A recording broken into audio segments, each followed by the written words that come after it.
Good evening, folks. I want to call the first public hearing to order.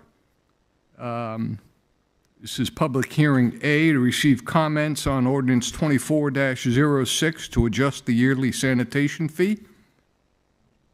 I see no one has signed up to speak.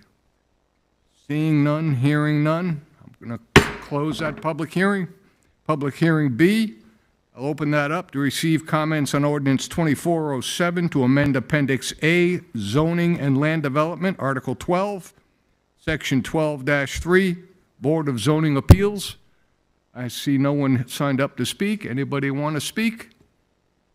Hearing none, I close that ordinance, that public hearing, and now would like to move into the agenda with the call to order. And Barb, Councilwoman Wallman, will you lead us in the Pledge of Allegiance?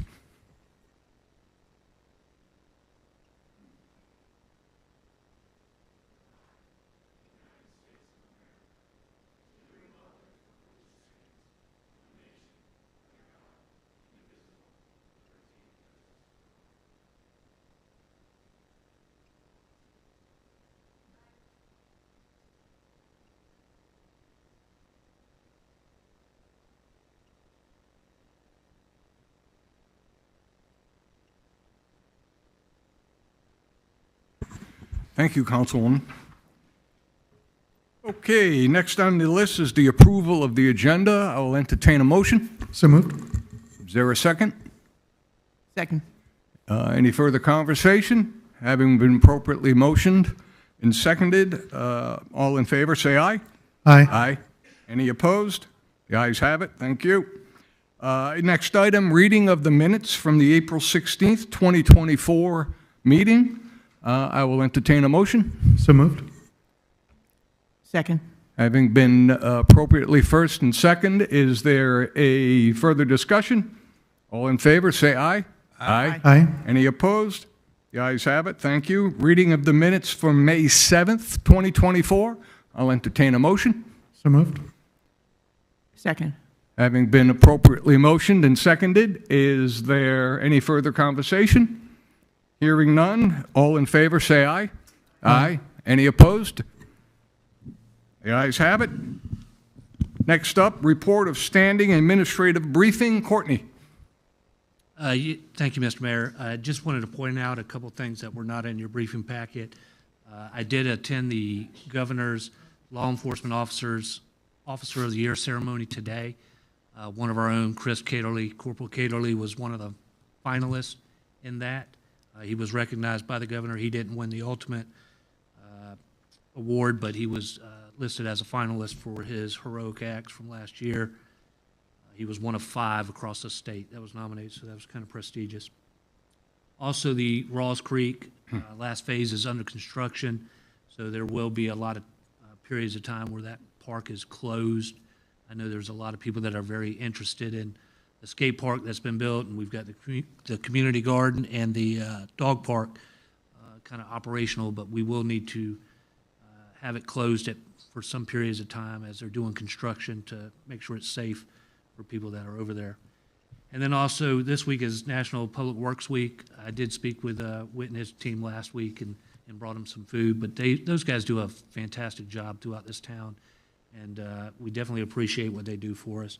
So just a reminder that today or this week is National Public Works Week. Anything else? All right, thank you. New in-town businesses.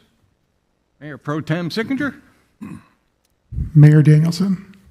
Oh, yes. Some new in-town businesses, Brothers and Beers 3, LLC, Core Technology Solutions, Nails by Terry, Mark G, and S. Miller Creates. Welcome to the town.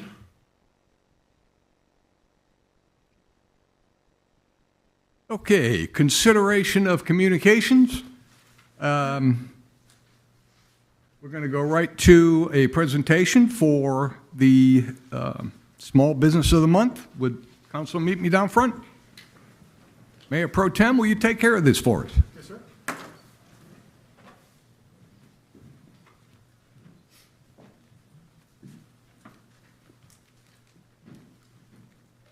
I know why you gave this to me, because I'm not quite sure how to say the name of the business. Is it Guru? HR, are those folks in the room? Come on up. Oh, okay, I want to say Guru, but yes. And this is a recognition, you can join us right here, in recognition of being the small business of the month to Guru, Payroll, and HR, in recognition of being in the town and the service that you do for the businesses and our residents. Thank you.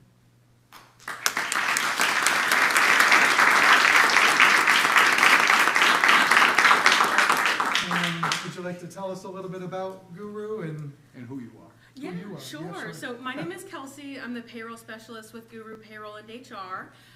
We've been in business here in the Irmo area for over 10 years now, but we're servicing employers over the United States. We work with small and medium-sized companies with their payroll and HR operations, just trying to improve those processes. We have a lot of local clients right here in Irmo, so we're really proud to be able to accept this award today and be able to contribute and give back to the community. We're located right up the road, so it's really great to be able to just pop over here and accept this award and bring it back to the team and to get some recognition. We appreciate it. thank you.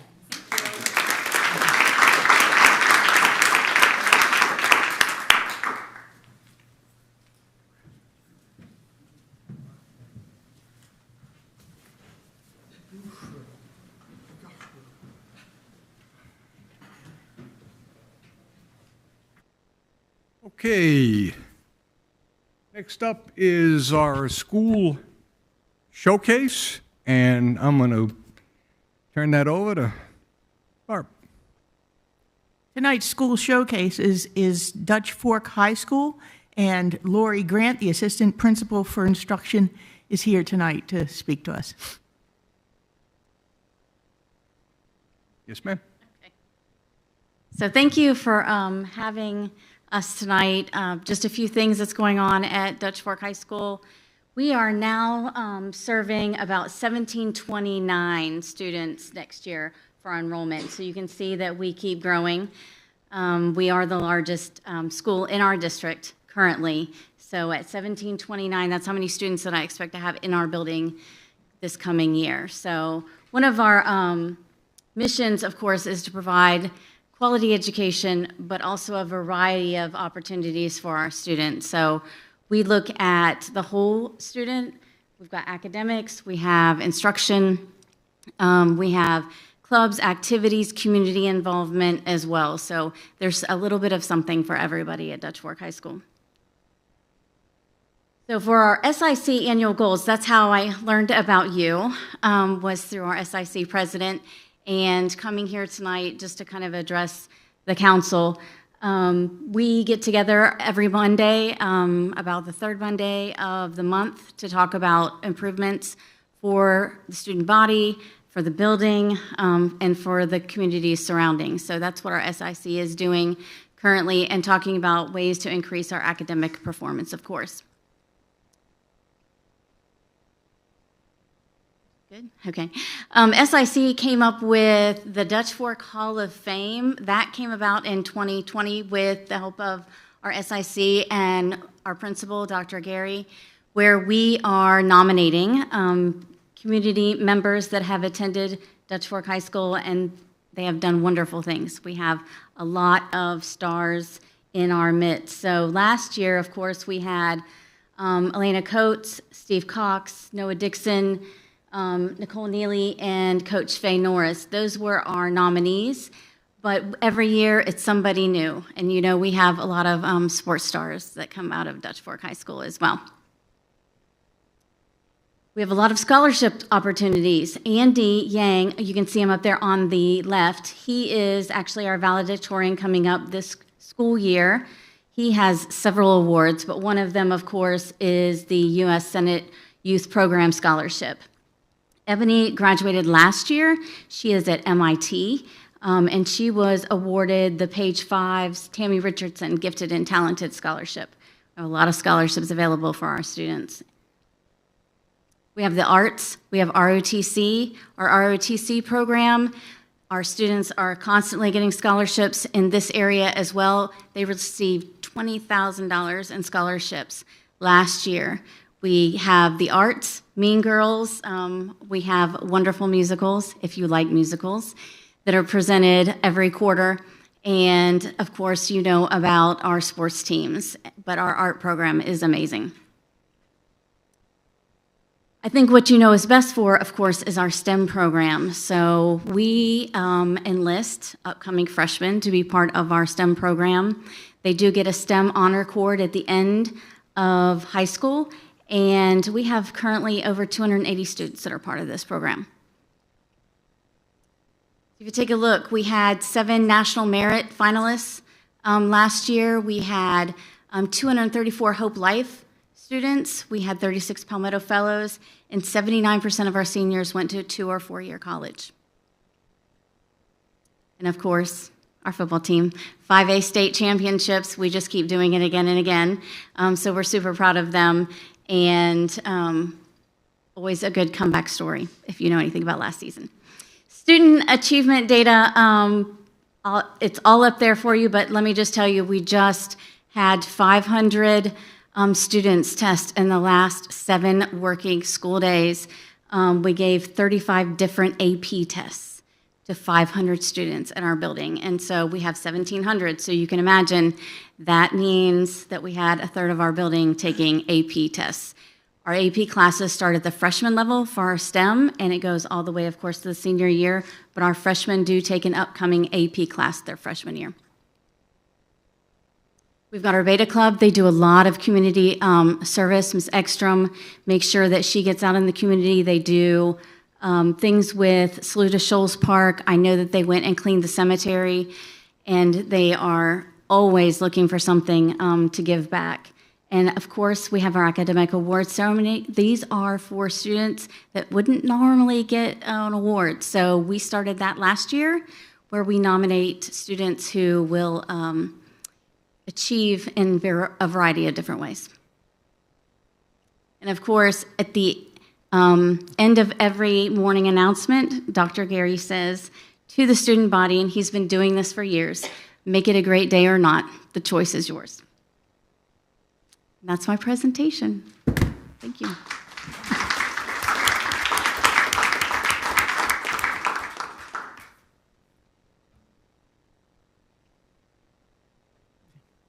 Next up is the community connections. We have several connections to talk about tonight. The first is the Town of Irmo night with the Lexington County Blowfish. This is on Saturday, May 25th, 7:05 p.m. You can get tickets for all you can eat at the ballpark for $15.99 or $8.50 for the standard admission. If you'd like to purchase tickets, you can scan the QR code that's on this slide. On Tuesday, May 28th at 10 a.m., the First Responders Memorial will be unveiled. This is, the memorial is adjacent to the police department right across the street. This unveiling is open to the public. Everyone is invited.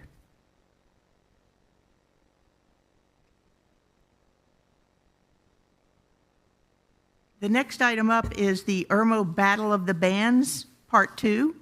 This is this will be on June 15th from 6 to 10 p.m. in the Community Park of Irmo. 4 bands that competed earlier this year will be competing for a spot at the Okra Strut. The Safem, Rock Slide, the Clovers, and Metal Box were the 4 winners from the previous Battle of the Bands. This is a free event for the public. There'll be vendors and food trucks, and Craft and Draft is sponsoring this. It's $5 a car to park. The park will open at 4 p.m., but again, the Battle of the Bands will start at 6 p.m., so from 6 to 10 p.m. The finalist will win a cash award and will also be the opening band on Saturday night of the Okra Strut. On June 19th from 6 to 9 p.m. in the community park of Irmo. That we will have the Juneteenth, a celebration of Irmo's culture and history. There will be food trucks, vendors, music, displays, and more. This is being hosted by the African American Historical Society of Irmo. The admission is free, and there's parking as well.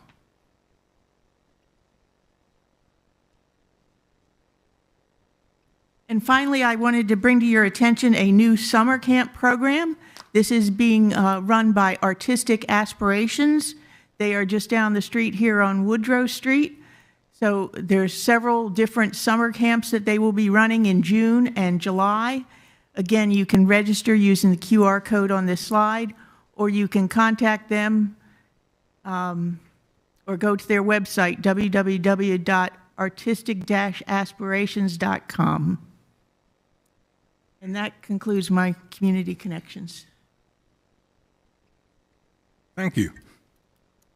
Next up on the agenda, presentation by citizens, and this is for agenda items only.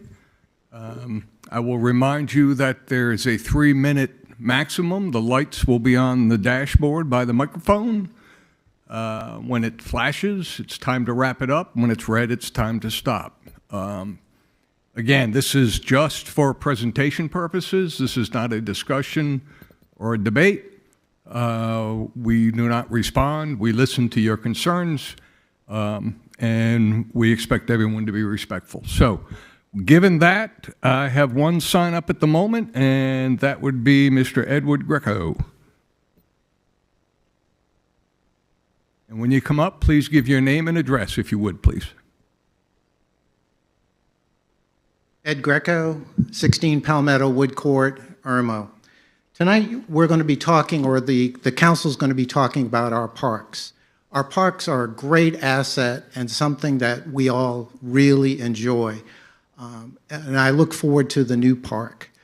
I'm going to talk about Veterans Park, which is close to the Palmetto Park neighborhood that I live in. It is used by Prisma Building. It is used by the Irmo Wellness Center. It is used by the neighbors of Palmetto Park. We walk through. There's a very nice shaded loop. One thing that we are missing is trash receptacles. And tonight, I know the council is going to be talking about adding trash receptacles to the new park. I would ask that you would also consider, as you go through, looking at trash receptacles for Veterans Park, as well as the possibility of the dog waste bags. We don't have any of those either. So I do thank the council for listening to me, and I do appreciate everything that you're doing. Thank you very much, and take care. Thank you, Mr. Greco. Points well taken. No one else has signed up. Is there anyone else who didn't sign up who would like to speak? I don't see anybody. Oh, no, I do. Sorry. Name and address, please. Brent Chitwood, 131 Casco Bay. I just wanted to thank Councilman Sickinger for putting the speed bumps down by the school on the agenda, and regularly recommend that you vote for that. That has been a problem in Friars Gate, seriously, for 40 years. It has gone from racetrack. It's been better lately, but it's really has been a problem. You've got the ball fields, the school, so much activity, and it's a racetrack at night. So I appreciate it if we could do that, and I hope it works. Thank you. Thank you, Mr. Chitwood. Anyone else? Hearing none, seeing none, we will move on to number 9. That is unfinished business. Item A, second and final reading of ordinance 24-06 to adjust the yearly sanitation fee. This will adjust the yearly fees for sanitation collection, stormwater management fee, and uniform service fee from $300 per year to $346.50 per year, with an increase each additional year equal to the consumer price index increased by the sanitation vendor. All that being said, I would like to call on Courtney to give us the presentation on this. But first, I would like to get a motion. I'll move. And it would be a second. Second. Okay, we've been appropriately motioned. I was so eager to get Courtney to explain this, I jumped the gun a little. So, Courtney, go ahead. Sure, Mr. Mayor. As you're aware, this is second reading. We've talked about this in the workshops and held a public meeting. And held a public meeting as well that was attended by some that are in the room tonight. Basically, in a nutshell, we've got to look at raising the cost for sanitation. Currently, residents are paying $300 a year to have their household trash tipped, recycling, and yard debris picked up. At that current fee, with what our contract states, we will be in a deficit moving forward. So we found the sweet spot as being around $346.50, and then also allowing a CPI adjustment every year moving forward until our contract is up with Tyler Sanitation. That should keep this enterprise fund balanced and be able to take care of any costs that may come up or fluctuation in costs that may come up with recycling or different tipping fees. You should have been given the staff report and seen some of the projections, but this fee will get us balanced this year and moving forward. Thank you, sir. Do we have discussion up here?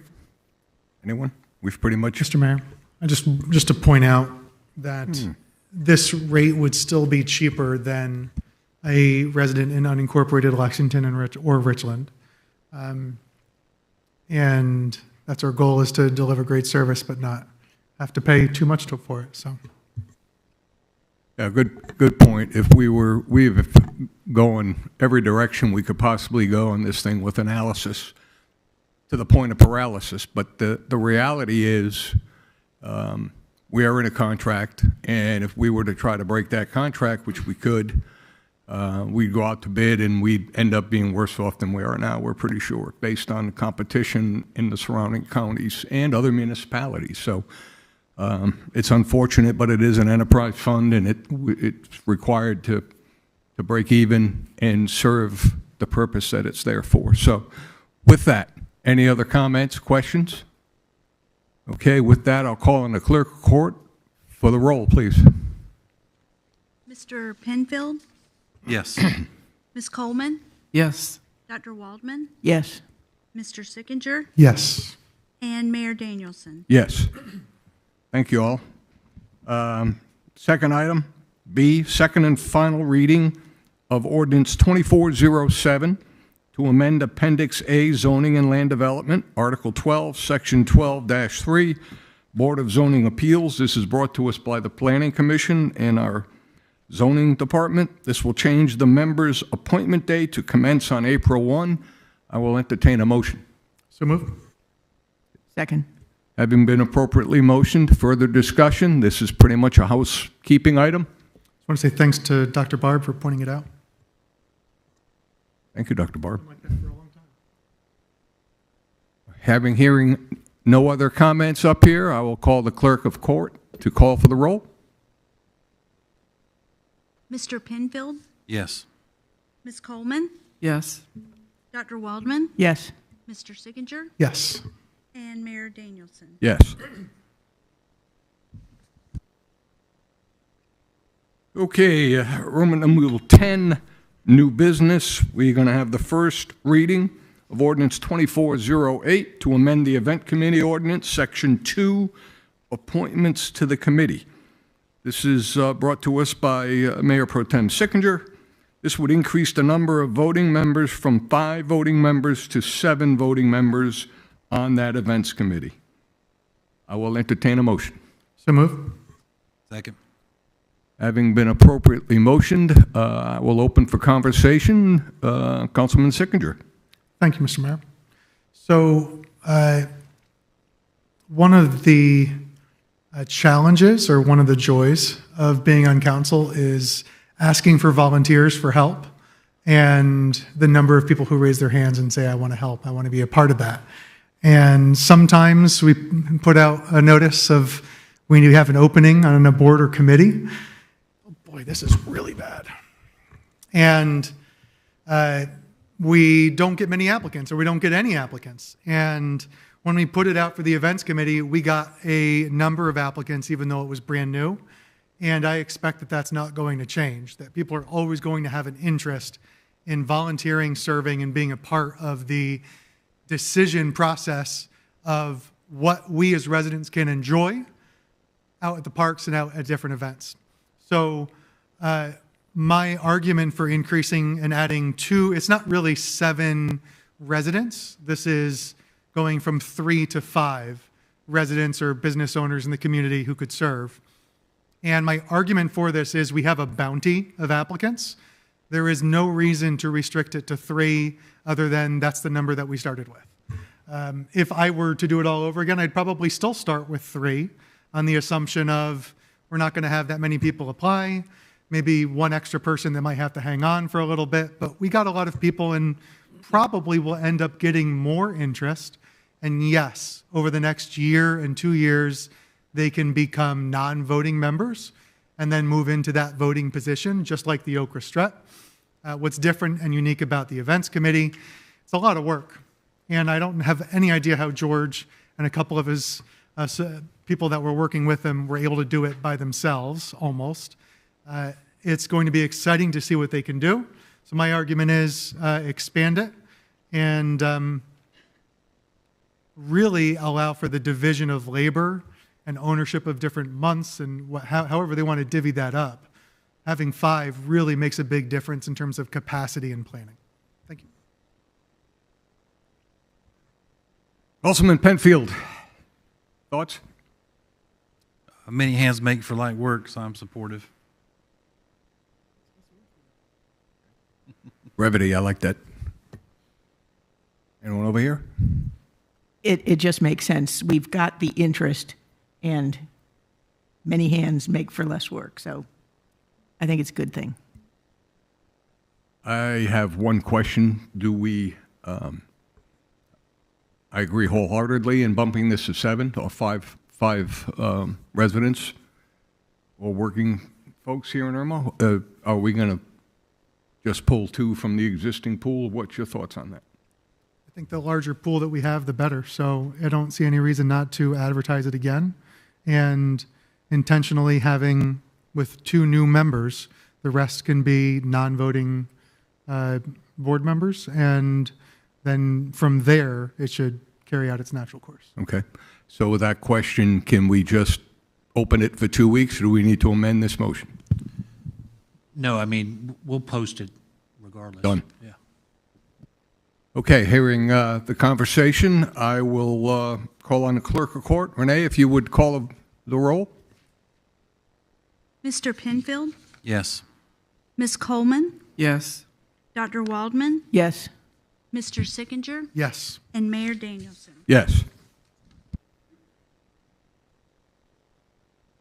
Next item is the first reading of ordinance 2409 to adopt the operating and capital budget for fiscal year 24-25, including the master fee schedule exhibit with the amounts. This is brought to us by the staff. The proposed fiscal year 24-25 budget is $10,206,875. And I want to remind the folks that our budget year runs from July 1 to June 30, which is why it's at fiscal year 24-25. With that, I will entertain a motion. So move. Second. Having been appropriately motioned, Courtney, do you want to go over some of the highlights here, or? Yes, sir, Mr. Mayor. Just to kind of go over some of the highlights that we've discussed in the couple workshops that we had. This budget includes cost of living adjustment for our employees, 4% cost of living adjustment, and the step raises. Includes the holiday bonuses. It also adds another position to our administrative side of the house. It'd be a code inspector, alleviating some of the duties in community services right now.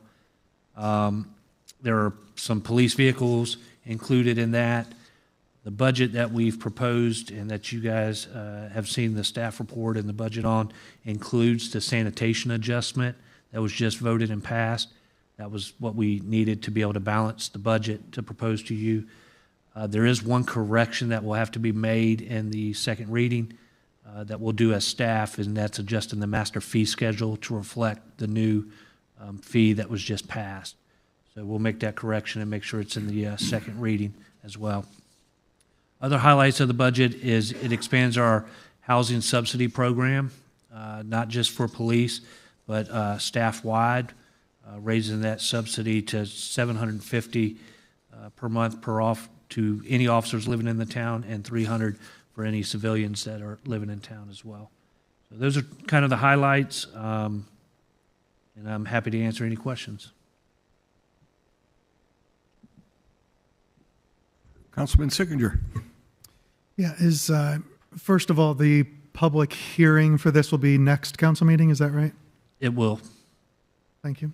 And I don't see a millage in here, and that is correct. We do not have a millage today, right? That is correct. Our town is very fortunate that we have no property tax millage assessed in this proposed budget, and we have no debt. How long service. have we been operating without a millage, from your estimation? 20-plus years. And the fact that Lexington County is trying to back out on their road and stormwater agreement with us, would a $10.2 million budget give us the wiggle room to be able to maintain the roads and the stormwaters in the Lexington part of Irmo? Not even close. So what does that mean to our budget if Lexington County Council decides to yield all responsibility and walk away from the roads and stormwater in Irmo?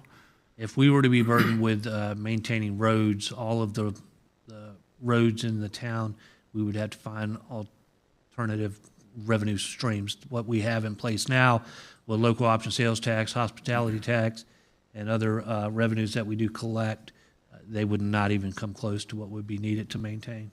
Thank you.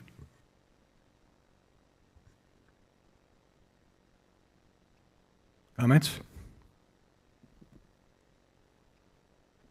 I'd like to share my appreciation for staff for the work on this. Okay. Hearing no more comments or questions, I will call on the clerk of court to call the roll. Mr. Penfield, Yes. Ms. Coleman, Yes. Dr. Waldman, Yes. Mr. Sickinger, Yes. and Mayor Danielson. Yes. Thank you. Next item, first reading of ordinance 2410 to amend the Irmo Municipal Code, Chapter 8, Buildings and Building Regulations, and Chapter 14, Environment. This is brought to us by our Assistant Town Administrator, Mr. Poland. This will adopt the International Property Maintenance Code, the old IPMC, for those of you who like acronyms, and amend the current ordinance clarifying what constitutes a nuisance. It also adds a new section governing the storage of non-operating equipment and allows for vehicle restoration but not permanent storage of non-operating vehicles. It clarifies the penalty for non-abated nuisances and moves notice, abatement, and right of entry from the police chief to the town administrator's representative.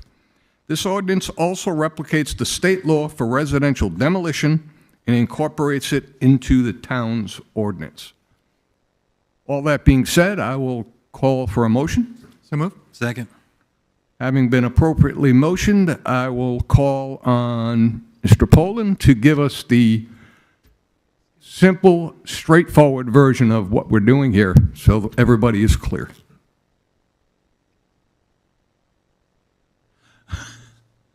It is now. Okay. Yeah, I think I've already read the simple, straightforward version. Basically, this cleans a lot of stuff up as we are moving from police code enforcement to civilian code enforcement officer. We felt now was a good time to take a look at our ordinance and clean a few things up. By bringing the International Property Maintenance Code to all properties in town, that just creates a level playing field with an established, nationally recognized code for property maintenance. And some of the things that we put in there, like the vehicle restoration permit, basically saying, if you're going to have a car that doesn't operate in your front yard, if you're working on it, that's great. You know, just register it. You have a year to do some stuff with it. If you're making progress, you can continue working on it. But if your car is non-operational, it really needs to be, you know, behind a fence, in a shed, or just not there. But you shouldn't just have a non-operational vehicle or equipment in your front yard for, you know, forevermore. There's some other issues in here, and I think one of the big issues that we've discussed in workshop before was clarifying the ability for the town to demolish a home, should it come to that. State law is very clear on how you're allowed to do that, and so once again, we just simply replicated the state law and put it into here just to say, you know, here's how you mark the property, here's how you try to reach out to the property owner, and if all else fails and the property owner does not want to bring that building back up to code or demolish it himself or herself, then we have the ability to do so and put a lien on the property and, you know, let it go from there. Not sure how simplified you made that, but one of the major reasons here is for abandoned, dilapidated homes that have existed in the town for quite some period of time. The laws and rules, our ordinance will then allow us to follow a very strict procedure in the event that that happens. I think the car thing speaks for itself, but that's the key to this, and so that we are abiding by the International Property Maintenance Code, which is important to all counties, towns, and all municipalities. So with that, I will, Councilman Sickinger has his light on, so he's ready to go. I am. Thank you, Mr. Mayor. So there's a couple of things on here. Obviously, this is a multi-update ordinance. My favorite on here is that we move from the police managing code enforcement to a civilian. And the reason, that doesn't mean that police are not involved at a particular point or they might not be there. But what I like about this is that the first interaction a resident has about a concern or a problem on their property is not a police officer with a badge and, you know, a gun, but a dude who says, hey, your grass is too long. And I feel like from a experience perspective, that's a much lower threshold and a less risky kind of experience. And, you know, I've had code enforcement come to my house before, and having a police car outside of your house is a scary thing, even if it's just because your grass is too long. So I like that move, and I appreciate the other work that you did as well, Doug. Thank you.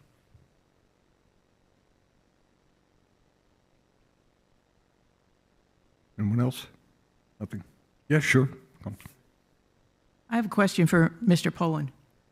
Section 1435, talking about the exterior storage of non-operating vehicles, machinery, and equipment.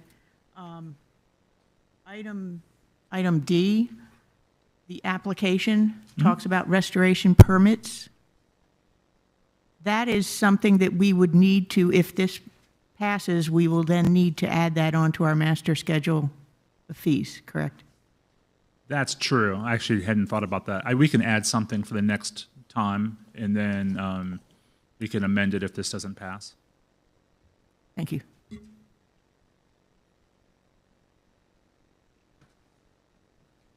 sir. Is there an allowance for the implementation of this to existing questionable vehicles? Well, absolutely. I think whenever you're dealing with code enforcement, it's always, the important thing is to begin and continue a dialogue. And so it's never a question of going in and saying, you have 14 days to do this or else. It's a question of, in the next set period, I think it's 10 days in the code, we want to begin that conversation. I have seen houses where a person had like 10 junk cars. I don't expect 10 junk cars to be gone in 10 days. But as long as we're continually having that conversation to find out what can we do with those vehicles to move them along, get them under a restoration permit, take them to someplace else where they can be stored, that's the most important thing in code enforcement is continuing that dialogue. I do have one question. With respect to the to the permit, will it be allowed to have consecutive permits so that it turns into 2 years or 3? What I have done in previous towns was, I think there's a 3-year cap on it as long as there's some forward movement. And so if the car doesn't look any different on day 1 than day 365, I'm not going to renew that permit. But, a lot of people spend years, rebuilding a car. Although I will say when you're doing that, it's usually in a garage. But if there's work happening on the vehicle and there's obvious forward movement on, that's fine. But what we don't want is basically storage of a non-operable vehicle. No tires, no drivers, no license plate, no insurance. It's just sitting there to rust. That doesn't. That's not good for the community. Will there be any requirements while a person is working on it to have it covered? I mean, it's one thing that you're working on it, but no one wants to see a gutted car either. I believe currently in the code, a fitted vehicle cover is permitted as cover. Yeah, visual obstruction. Okay. So you can always put it in your backyard behind a fence or something along those lines. But Okay. if it's going to be out front, it should be covered. Okay, I didn't know if that's going to be a requirement, is what I'm asking. I think it's already in the code. Oh, it is? Okay. Okay. All right. Mhm.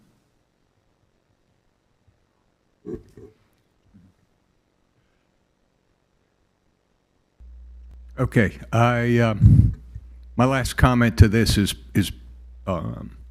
personal.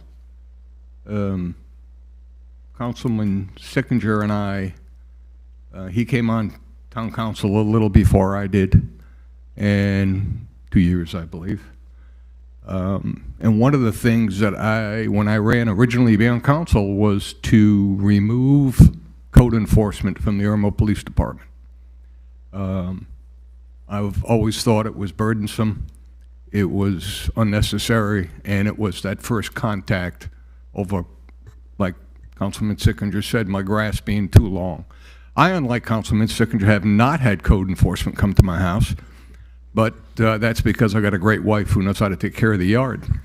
All that being said, this is something that I think the two of us for sure, and Councilwoman Waldman, have been trying to get done for quite a while. So I think this will pay off in the long run. It's going to help the police, it's going to help the citizens, and it's going to be a much more relaxed conversation when the time comes, based on that position and the person that we have. So with that, I'll be quiet. I just wanted to note, this is not to say, and I know you're not saying this as well, Mr. Mayor, but just to clarify, this is not to say that Officers Stokes and Caterly have not done an incredible job of the work that they need to do, because it is not fun to knock on someone's door and say something is against our code that you've probably never read, but you're in violation and you have to fix it. They have done an incredible job, and this change has nothing to do with the amount of work or gregariousness and friendliness with how they make that contact. They're still police officers in uniform, is the point there. Yeah, we're very proud of those two officers. They have done, as you can see from today, these guys are superlative, and I'd rather have them catching the bad guys than catching grass. That's just my deal. So with that, I'm going to ask for the clerk to call the roll, please. Mr. Penfield, Yes. Ms. Coleman, Yes? Dr. Waldman, Yes. Mr. Sickinger, Yes. and Mayor Danielson. Yes. Thank you all. Okay, item D, Resolution 2407, to support the placement of 2 speed humps on Chadford Road by the Richland County Public Works Department. This is brought to you by Mayor Pro Tem Sickinger. I will entertain a motion. So move. Second. Is the first and the second, which would open us up to conversation. And before anything goes any further, I will say that this is done with the fine work of the 2 gentlemen to my left. Literally legwork. Literally the legwork. And what it's required, and it's detailed. So with that, I'm going to turn it over to Councilman Sickinger. Thank you, Mr. Mayor. First of all, it certainly couldn't have happened. We couldn't be at this place without the support of council and staff and the residents that live there on Chadford Road. Let me try to keep this brief as best I can. Back in 2020, that's where you're supposed to laugh. All right, so back in 2020, there was a town hall meeting where about speed issues and keeping residents safe on the sidewalks as people are driving in, living in Friarsgate. And Mr. Chitwood raised the idea of a raised crosswalk at H.E. Corley because of the number of speeders. And took that idea and let it sit for a good year and a half, but worked with Richland County. And I am so thankful, in juxtaposition with one of the other counties, that Richland County was not just interested in helping, but interested in solving the problem and being a really good partner along the way. So they did a speed test to see how often people were speeding, what speed they were going, and they came back and called me in for a meeting, and I sat down, and as they were explaining, I was very concerned because she said, oh, they're going X and Y as far as speeding. And as she was telling me, I was like, well, that doesn't sound all that bad. And she goes, and that puts you in the worst percentile. And I was like, great, because that meant that enough people were speeding that Richland County would support us with speed humps. Then we had to go get signatures from everyone who lives on Chadford Road across from H.E. Corley. It was about 30 or so.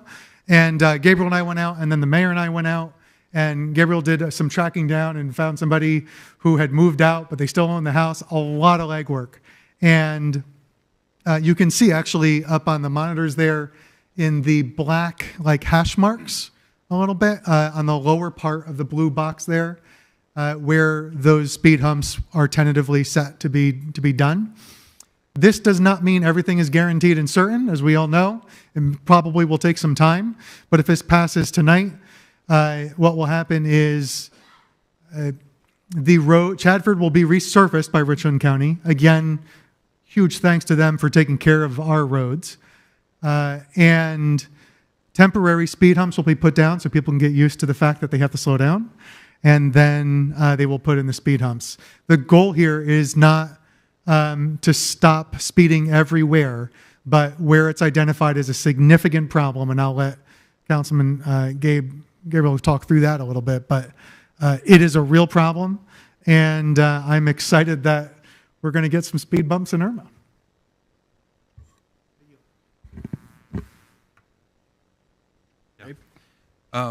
Going door to door, you're not usually well received. We received unanimous support for this. We found out about mailboxes, cars, trees, and a boat that were all hit as a result of people speeding through the area. The last time there was a traffic study in that area, there were about 3,400 cars a day rolling through in front of the school.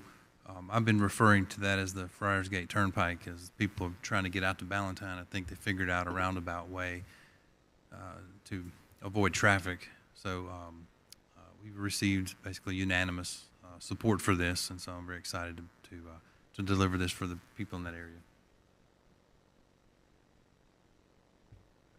I do want to add that this is a perfect example.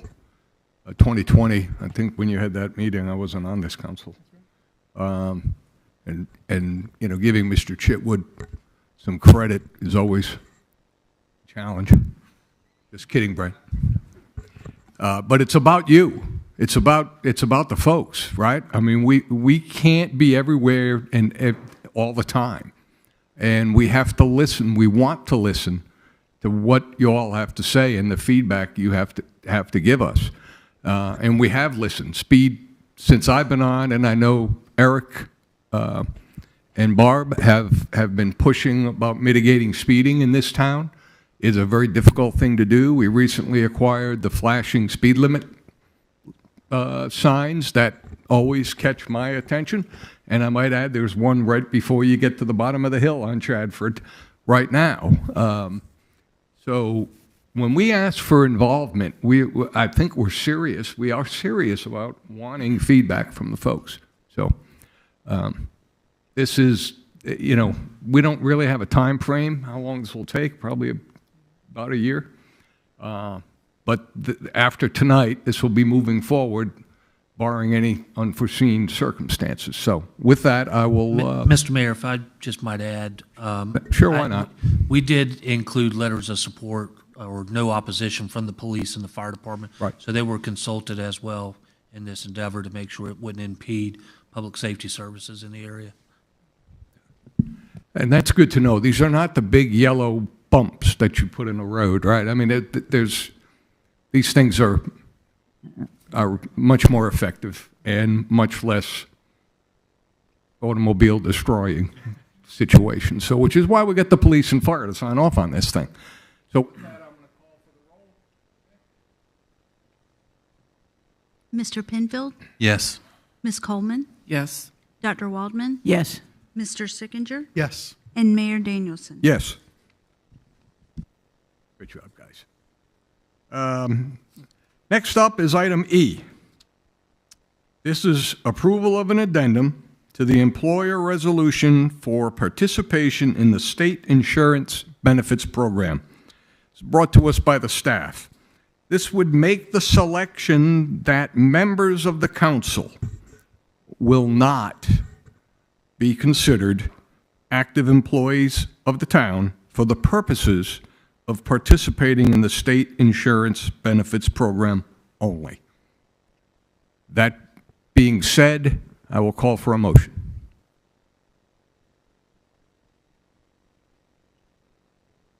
So moved.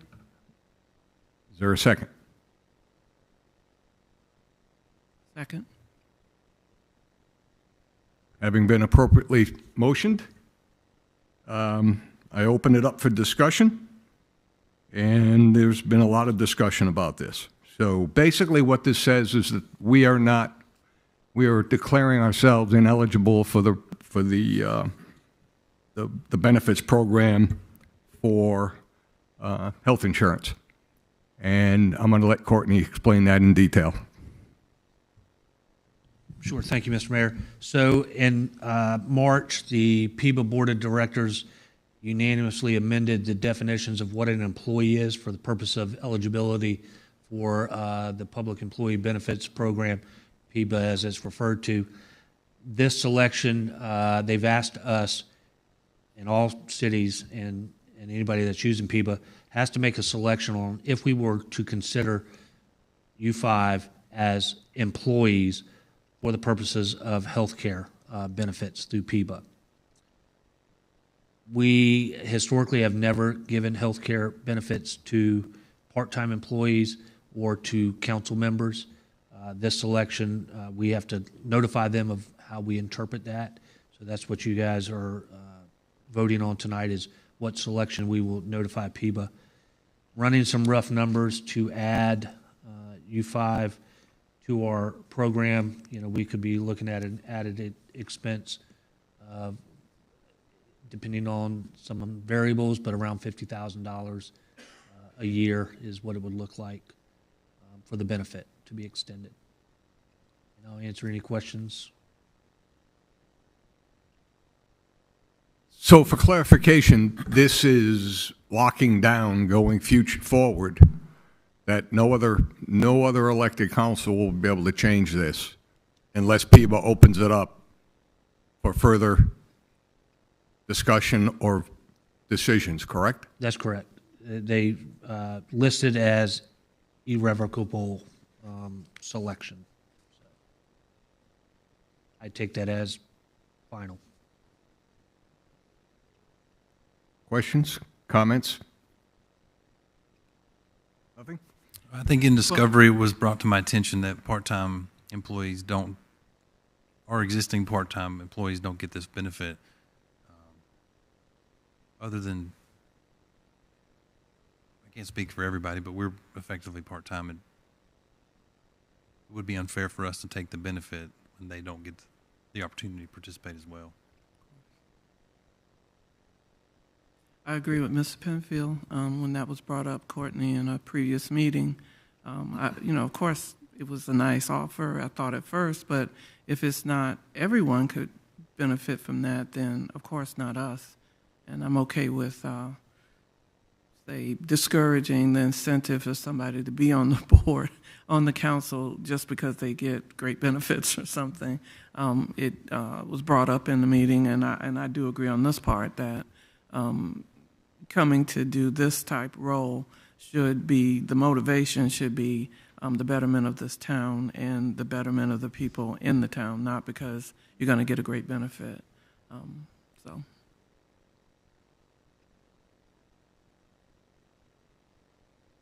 Okay. Clerk of Court, will you call the roll, please? Mr. Penfield, Yes. Ms. Coleman, Yes. Dr. Waldman, Yes. Mr. Sickinger, Yes. and Mayor Danielson. Yes. Next up, item F, approval to contract custom audio and lighting in the amount of $39,250 for production services during the annual Okra Strut Festival. This is brought by the Okra Strut Commission, and I will entertain a motion. So moved. Second. Having been appropriately motioned, I will open for discussion. I just want to make sure that I get my answer, and I know the answer, but I'm going to ask it anyway. This is already in the budget for the Okra Strut. We're approving as we move along with that budget, and probably going to see quite a few more of these between now and September.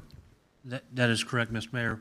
One of the highlights in this contract is this year we're looking at bringing in that secondary stage, so this has that built into it.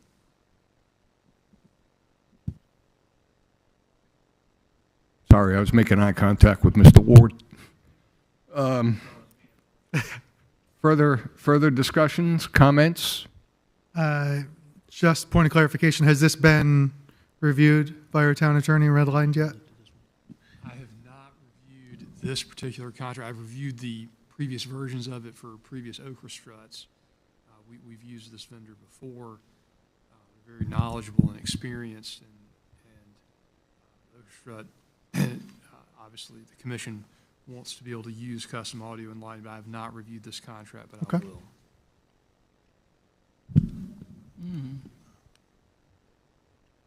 I mean, we'll have it finalized, but what you guys are voting on is the amount and the vendor, and we'll finalize the details of the contract. But as Mr. Edwards has stated, we've used them in the past with no problems on the contract side. Anything else? All right, hearing none, I will call on the clerk to call the roll. Mr. Penfield, Yes. Ms. Coleman, Yes. Dr. Waldman, Yes. Mr. Sickinger, Yes. and Mayor Danielson. Yes. Next item, G, approval of contract proposal with Bars Recreation in the amount of $35,167 to purchase park equipment for Rawls Creek Park under state contract. This is brought to us by the staff.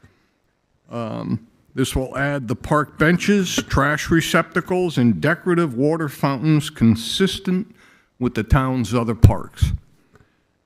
With that, I will entertain a motion. So moved. Second. Having been appropriately motioned, we'll open for discussion. I would like to know what the decorative water fountain's going to look like. I don't know if I understand. The decorative water fountain? Yes, it just said consistent with other parks, and so I was like, well, the park I know has water coming out of a pond, or we? No, well, no, that's not. These are the drinking fountains, so there's the concrete ones that you see in our parks consistent in it. Okay. ADA compliant, and we have very little to any problems out of them. Great, thank you. And then I know I spoke to Dr. Waldman, I don't know, yesterday or today, about the dog park one particularly. So that one will be placed outside of the dog park fences so all can use it as they go through our park. And we believe it's activated by a pedal, but Director Klein was going to get more clarification how the doggy bowl worked. Can the dog activate it? I doubt it.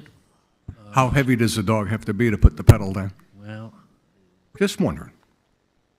Because we hear that a lot, and I got to bring my own water to the dog park, so that's a big deal. I just had someone on Facebook telling me about that again, so I'm glad that it's a part of the purchase. I do have a question. Councilman Penfield? Oh, I'm sorry. I sorry, thought you were done. I'm sorry, I had a question. Okay, go ahead, Eric. Sorry. No, I realized that I was mumbling. First of all, as a Public Works Appreciation Week, I want to appreciate the fact that Public Works is going up to retrieve these to save the town on delivery and labor. And what I would like to do, assuming, let me do a question first. Courtney, point of whatever. Can we adjust these numbers by, in other words, I'm going to, assuming your answer is in the affirmative, move to amend to add 2 additional trash cans. Any issue from a purchasing or process perspective on that? No, sir. I mean, these are state contract pricing, so Okay. there's no negotiation that needs to take place. If you want to, Yeah, I got the numbers here.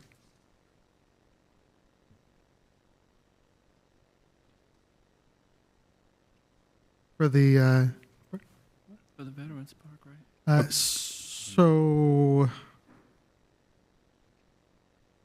it is, it's 7:09. So I just need to make a quick thing here. All right, so I move to amend the motion to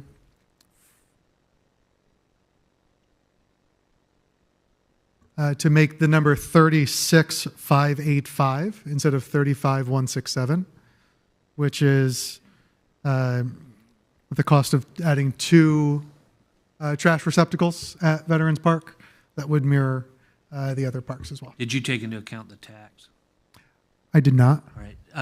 If I can just give a suggestion. Yes. If you want to say not to exceed $37,000 to add 2 more trash cans to the order. That works for me. that'd be Easier.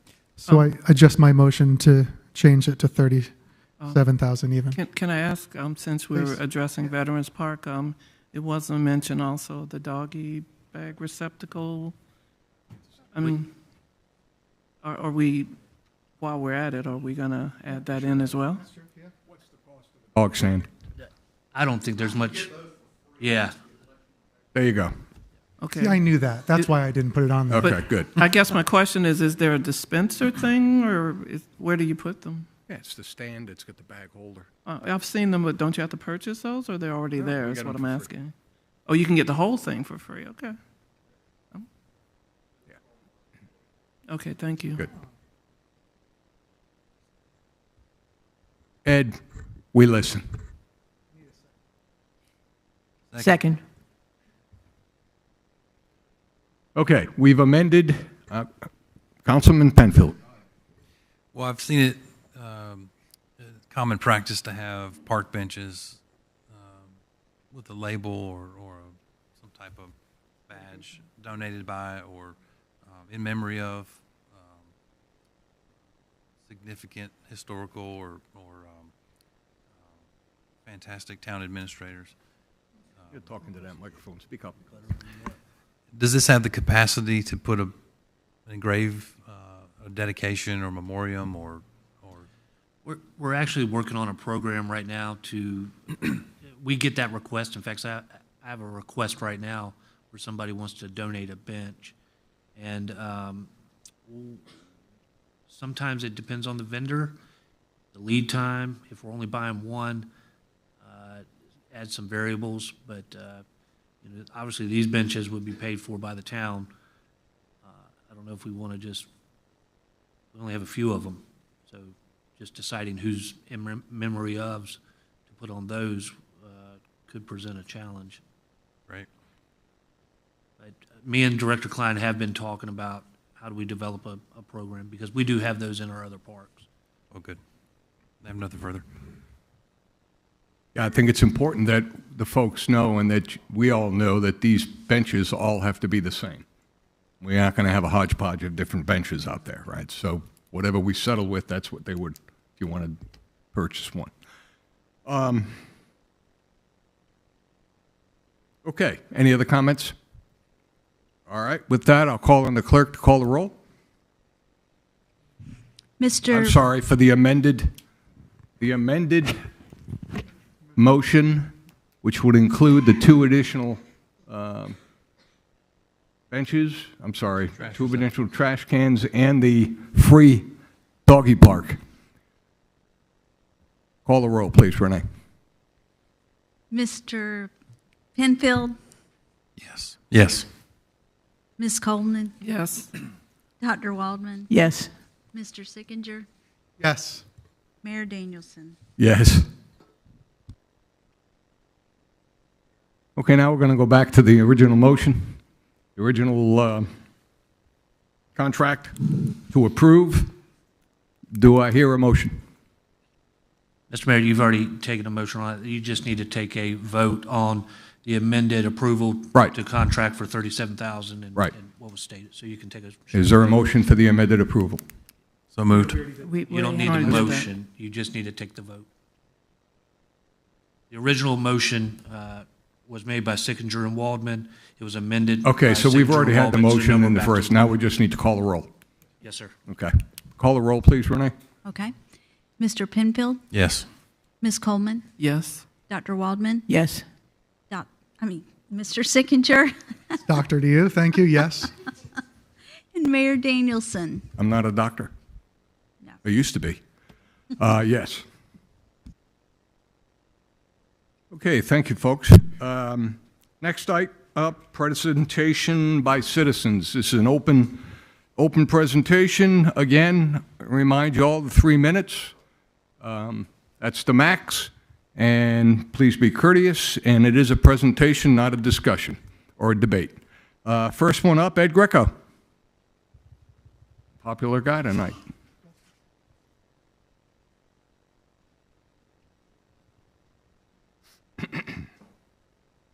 Ed Greco, 16 Palmetto Wood Court, Irmo, Palmetto Park subdivision. First, thank you very much for considering Veterans Park. I really appreciate that, and the residents of Palmetto Park do also.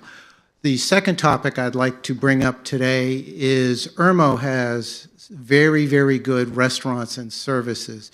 Today, if someone working in the Prisma Building, the Irmo Wellness Center, or soon-to-be Bickley Station or Palmetto Park wants to go up Palmetto Wood Parkway and cross St. Andrews Road, we would have to walk to Pebblegate or all the way down to Lake Murray Boulevard to use the crosswalk. There is no crosswalk at the intersection of St. Andrews Road and Palmetto Wood Parkway.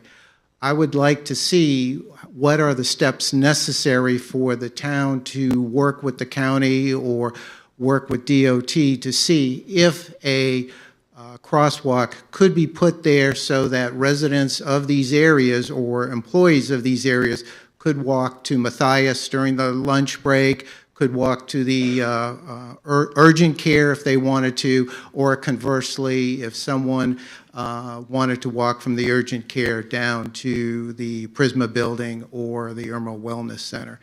I also believe that at some point this will be an issue because if Bickley Station has students going to the Crossroads, Irmo Middle School, they are going to cross at that intersection. So it's only a matter of time.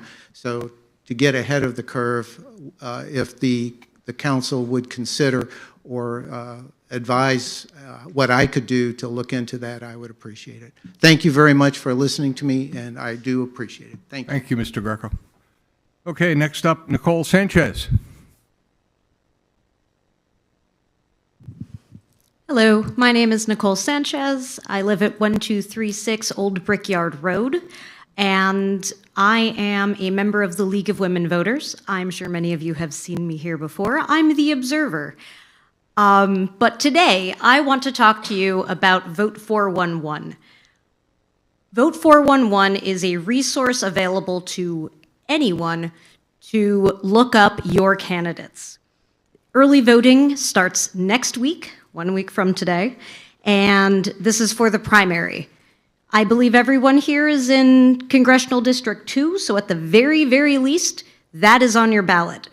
I very much encourage everyone to go to vote411.org so so that you can learn about the candidates and make an informed choice. The League is all about education and voter education in particular, so that we can have an informed citizenry. We don't support any particular candidates.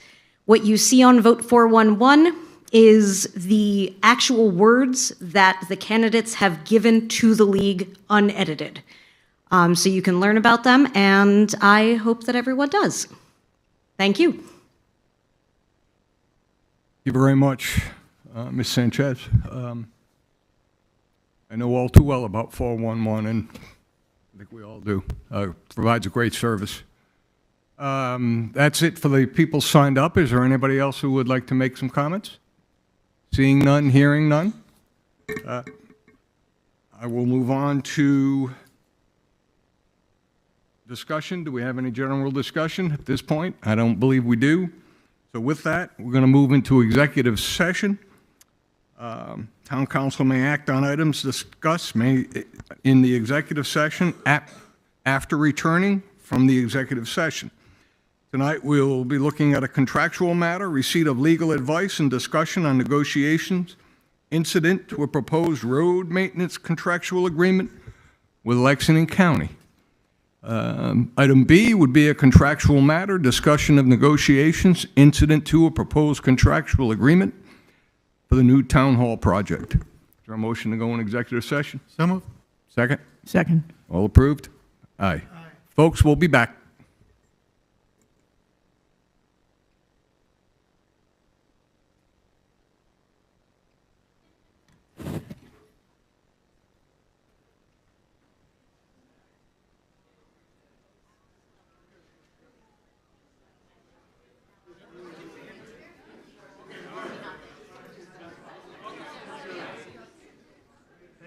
Well, they were blazing through it there for a minute, then we kind of hit us. And then it slowed down, so.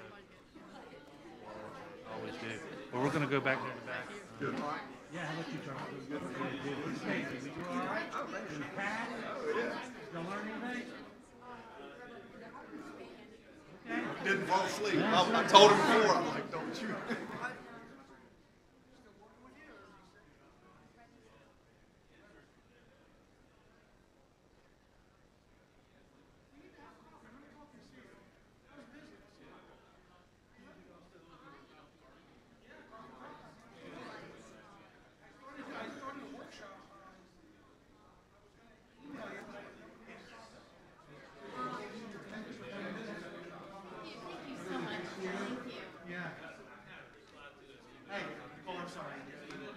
I didn't like it. But you know.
Whit?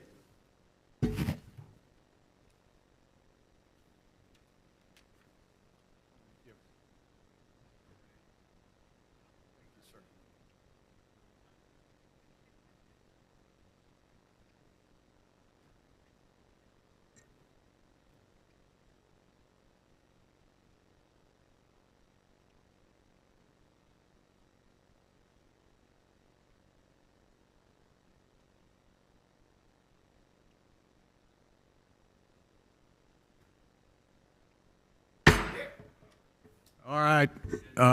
Thank you for hanging in there. We are officially out of executive session. There were no votes taken.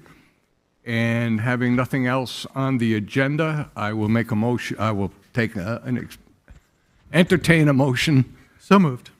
That too. Is there a second? Second. All in favor, say aye. Aye. Thank you, folks.